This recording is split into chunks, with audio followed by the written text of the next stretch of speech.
যে কোনো চচ্চড়ি হোক খেতে কিন্তু খুব ভালো লাগে। তো আমি দেখো বানিয়ে নিয়েছিলাম ফুলকপি যে ডাঁটাগুলো হয় সেটারই চচ্চড়ি, খেতে কিন্তু বেশ দারুণ হয়েছিল। তো চলো সেটার মধ্যে কী কী লাগে আর কী করে বানানো যায় সেই রেসিপিটা তোমাদের সঙ্গে শেয়ার করি। দেখো ফুলকপি আমি সব ডাঁটাগুলো যে ছিল সেগুলো ভেঙে কুচি কুচি করে কেটে নিয়েছি। হ্যাঁ, এত পাতলা পাতলা করে কাটলে ঠিক থাকবে। তো এর সঙ্গে কী কী আমি দেবো কিছু না, জাস্ট বাড়িতে আমরা যেটা ইউজ করি জিরে, কাঁচা লঙ্কা, আদা, রসুন, তোমার কালো সর্ষে, আর ফোড়নের জন্য তোমার কালো জিরে আর একটা গোটা পেঁয়াজ। ব্যাস এইটুকু দিলে কিন্তু দারুণ স্বাদলা হয়। আর আজকে যেহেতু শনিবার নিরামিষ, তো এগুলো দিলে বেশ ভালোই খাওয়া দাওয়া জমে যাবে, তাই না? তো দেখো আমি ভালো করে ধুয়ে নিয়েছি, এটাকে কচলে কচলে ভালো করে ধুয়ে নিয়েছি। আর এদিকে আমি কড়াইয়ে কিন্তু উনুনে কড়াইটা চাপিয়ে দিয়েছি গরম হওয়ার জন্য। আর তেল মানে গরম হয়ে গেলে আমি তেলটা ছেড়ে দিয়ে দেবো এর মধ্যে। আর তেল গরম হয়ে গেলে কিন্তু আমি ডাঁটাগুলো এর মধ্যে দিয়ে দেবো। এই দেখো গরম তেলে এটা ছেড়ে দিলাম, ভালো করে একটু মানে হালকা হালকা করে ভেজে নেব, বেশি ভাজবো না, হালকা হালকা করে ব্যাস ভেজে নেব। এই দেখো এভাবে করে নেড়ে চেড়ে ভালো করে ঘুরিয়ে ঘাড়িয়ে ব্যাস একটু একটু করে মানে ঢেকে ঢেকে ভেজে নেব। ঢেকে ঢেকে যদি ভাজি তাহলে একটু একটু সিদ্ধ হয়ে যাবে, তাই না? তো যেহেতু চচ্চড়ি করব তো ভাজতে ভাজতে সিদ্ধ করতে হবে। আর সামান্য হলে হয়তো একটু জল দেওয়া যাবে, তাই না? তো দেখো এইভাবে কিন্তু দেখতে পাচ্ছ হালকা হালকা কালারটা চেঞ্জ হয়ে গেছে আর একটু একটু করে ভাজা ভাজাও হচ্ছে।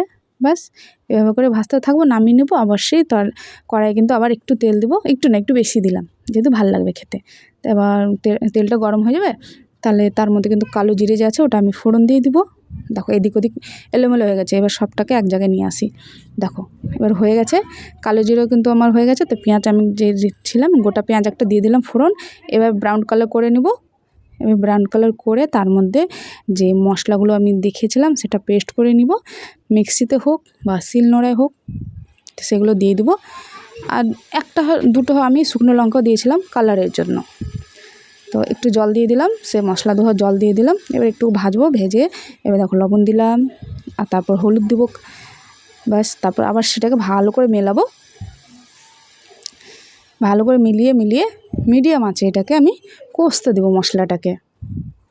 ব্যাস আর মাঝে মাঝে কিন্তু নাড়াচাড়া করতে হবে। দেখো মশলাটা লেগে যাচ্ছিলো একটুর জন্য, তো দেখো এইভাবে নাড়াচাড়া করতে হবে। আর একটু ভেজে নেব, আর একটু ভাজার পর কিন্তু যে ডাঁটাগুলো আছে সেগুলো দিয়ে এর মধ্যে আবার ভাজবো। এবার কিন্তু কষতে হবে ডাঁটা দিয়ে। এই দেখো এবার এটাকে ভালো করে নেড়ে চেড়ে ভালো করে মশলাটা এর মধ্যে দিয়ে ভেজে দিতে হবে একদম। এই দেখো কষে কষে তারপর এটা কিন্তু ঢেকে ঢেকে আরও সিদ্ধ করব। এবার আমি ঢাকা দিয়ে দেবো, তারপর আবার ঢাকা তুলেও কিন্তু মাঝে মাঝে নাড়তে হবে, নাহলে লেগে গেলে পুড়ে গেলে খাবার স্বাদই চলে যাবে, তাই না? তো দেখো এভাবে কিন্তু আমরা ভাজতে থাকবো মিডিয়াম আছে, কিন্তু ফুল আঁচে না, মিডিয়াম আছে। তো দেখো কম আঁচে রান্না কিন্তু সিদ্ধ হবে, মশলাটা ভাজা হয় আর স্বাদও লাগে খেতে, তাই না? এইভাবে কিন্তু ঢেকে ঢেকে ভাজতে হবে। ব্যাস তো আমার কিন্তু এটা প্রায় কষা হয়ে গেছে, এই দেখতে পাচ্ছ একদম লেগে লেগে যাচ্ছে আর তেলও ছেড়ে যাচ্ছে, মানে কষা হয়ে গেছে। তো এর মধ্যে একটু সামান্য জল দেব আর একটু সিদ্ধ হওয়ার জন্য। আর এইভাবে যদি সিদ্ধ না হয় তাহলে প্রেসার কুকারে অল্প পরিমাণে জল দিয়ে 2 সিটি দিলে কিন্তু চচ্চড়িটা একদম গলে যাবে আর তোমার জলও থাকবে না আর খেতেও স্বাদ লাগবে। এভাবে করতে পারো। তো দেখো আমি এবার কিন্তু একটু সামান্য পরিমাণে জল দেব।